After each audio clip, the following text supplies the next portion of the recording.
ഉപരിപഠനത്തിനായി യുകെയിലേക്ക് പറക്കാൻ സ്വന്തമായി കൃഷി ചെയ്ത് വരുമാനമുണ്ടാക്കി ചേർത്തല തിരുവിഴ സ്വദേശി ആവണി. കൃഷിയുടെ വിളവെടുപ്പ് കൃഷിവകുപ്പ് മന്ത്രി പി പ്രസാദ് നിർവഹിച്ചു. ചേർത്തല തെക്ക് പഞ്ചായത്ത് 14-ാം വാർഡിൽ പുല്ലംകുളങ്ങര വെളിയിൽ അനിൽകുമാറിൻ്റെയും കുഞ്ഞുമോളുടെയും മകളാണ് ആവണി. +2 പഠനം പൂർത്തിയാക്കി യുകെയിൽ BSc നഴ്സിംഗ് പഠിക്കുന്നതിന് 40 ലക്ഷത്തിൻ്റെ സ്കോളർഷിപ്പും ഉറപ്പാക്കി. എന്നാൽ വിമാന ടിക്കറ്റിന് 50,000-ഓളം രൂപ വേണം. ഇതുവരെ സാമ്പത്തിക ബുദ്ധിമുട്ടൊന്നും അറിയിക്കാതെ പഠിപ്പിച്ച അച്ഛനെ അതിന് ബുദ്ധിമുട്ടിക്കാൻ ആവണി ഒരുക്കമല്ലായിരുന്നു. പണമുണ്ടാക്കാൻ വേണ്ടിയാണ് കൃഷിയിലേക്ക് ഇറങ്ങിയത്. മകളുടെ ആഗ്രഹം അച്ഛനിൽ നിന്ന് കേട്ടറിഞ്ഞ ചള്ളിയിൽ സ്വാമിനാഥനാണ് 40 സെന്റ് സ്ഥലം ആവണിക്ക് കൃഷിക്കായി നൽകിയത്. ചീരയും വെണ്ടയും പീച്ചിലും മത്തനും വെള്ളരിയും പാവയ്ക്കയുമെല്ലാം ആവണിയുടെ നിശ്ചയദാർഢ്യത്തിന് മുന്നിൽ 100 മേനി വിളഞ്ഞു. വിളവെടുക്കുന്ന പച്ചക്കറികൾ അച്ഛനാണ് മാർക്കറ്റിൽ കൊണ്ടുപോയി വിൽക്കുന്നത്. ഏപ്രിൽ 4-ന് പഠനത്തിനായി യുകെയിലേക്ക് പോകും.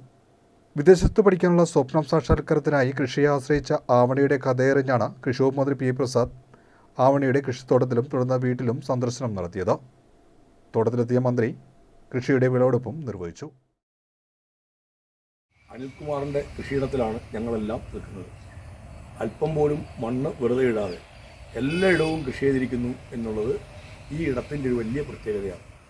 അനിൽകുമാർ ഈ കൃഷിയിലേക്ക് ഏർപ്പെടുമ്പോൾ അതിനകത്ത് ഏറ്റവും വലിയ ഈ കൃഷിയിൽ കുടുംബത്തിൽ കൂടെ നിൽക്കുന്നത് അനിൽകുമാറിൻ്റെ മകളായ ആവണിയാണ്. ഈ കൃഷി കൊണ്ട് ഒരു വരുമാനം ഉണ്ടാക്കുക, അത് തൻ്റെ വിദ്യാഭ്യാസത്തിന് വേണ്ടി പ്രയോജനപ്പെടുത്തുക എന്ന ലക്ഷ്യത്തോടെയാണ് ആവണി മണ്ണിനെ കണക്കാക്കിയിരിക്കുന്നത്, അല്ലെങ്കിൽ കൃഷിയെ കണക്കാക്കിയിരിക്കുന്നത്. യുകെയിൽ പഠിക്കാൻ വേണ്ടിയിട്ടുള്ള പ്രയത്നത്തിൽ ഏർപ്പെട്ടിരിക്കുമ്പോൾ ആവണിക്കൊരു ലക്ഷ്യമുണ്ട്, ഉന്നതമായ വിദ്യാഭ്യാസത്തിൻ്റെ ഉന്നതമായ പടവുകൾ ചവിട്ടി കയറുക എന്നുള്ളത്. അങ്ങനെ കയറാൻ ഉപകരിക്കുന്ന തരത്തിൽ സാമ്പത്തികമായ പ്രയാസങ്ങളെയും പ്രതിബന്ധങ്ങളെയും തരണം ചെയ്യാൻ ആവണി കണ്ടത് കൃഷിയെയാണ്, മണ്ണിനെയാണ്. അതുകൊണ്ട് തന്നെ ആവണിയും അച്ഛൻ അനിൽകുമാറും അമ്മയും സഹോദരൻ എല്ലാവരും ഈ കൃഷിയിൽ ആണ്ടുപൂണ്ട് നിൽക്കുന്നു എന്നുള്ളതാണ് ഞങ്ങൾക്കൊക്കെ ഏറ്റവും സന്തോഷകരമായ കാര്യം. പാവലുണ്ട്, പയറുണ്ട്, വെണ്ടയുണ്ട്, പീച്ചിങ്ങയുണ്ട്, ചീരയുണ്ട്, ഒരു കുളത്തിനകത്ത് മത്സ്യകൃഷിയും ഉണ്ട്. എല്ലായിടവും പരിപൂർണമായി പ്രയോജനപ്പെടുത്തിക്കൊണ്ടാണ് ആവണിയുടെ നേതൃത്വത്തിൽ ഈ കൃഷി നടക്കുന്നത്.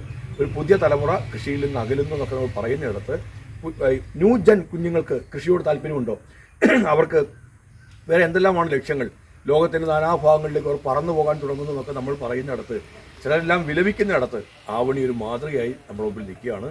ഈ മണ്ണ്, ഈ കൃഷി എനിക്ക് ഒരു കരുത്ത് തരും, സാമ്പത്തികമായും മാനസികമായും ഒരു വലിയ കരുത്ത് എനിക്ക് തരും. ലോകത്തിൻ്റെ ഏത് മുക്കിനും മൂലയിലേക്കും പോകുമ്പോഴും ഒരു കരുത്തായി ഒരു നാടും മണ്ണും കൃഷിയും കൂടെ ഉണ്ടാകും എന്ന് ആ കുഞ്ഞ് കരുതുമ്പോൾ അതിനെയാണ് നമ്മൾ ഹൃദയം നിറഞ്ഞ് അഭിനന്ദിക്കേണ്ടത്.